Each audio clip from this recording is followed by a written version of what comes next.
Hi friends! Thanks for tuning in.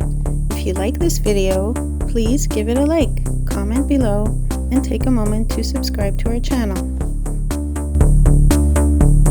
Oka, Quebec, is a charming town located along the north shore of the Ottawa River, about 50 kilometers west of Montreal. Oka is known for its rich history, peaceful landscapes, and its famous cheese, which is enjoyed by people all across Canada. Oka was originally founded in the 18th century by French settlers and missionaries. The mission of the Sulpician Order, a group of Catholic priests from France, set up here in 1721 to work with the local indigenous people. This history is still very much a part of Oka's identity today. You can even see some historic buildings from that time, including the Oka Monastery, which was built in the 19th century. This is where the monks first made the famous Oka cheese, following an old French recipe that's been passed down for generations. Oka is also known for Oka National Park, a beautiful natural area right along the river. Here, you'll find sandy beaches, hiking trails, and campgrounds. In the summer, the park is a popular spot for swimming, picnicking, and boating. In the fall, it's a perfect place to see the autumn colors in the trees. And in winter, people come here for cross-country skiing and snowshoeing. With its beautiful nature, rich history, and strong sense of community, Oka is a wonderful place to visit. Thanks for joining us as we explore this unique town in Quebec.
Thanks for watching!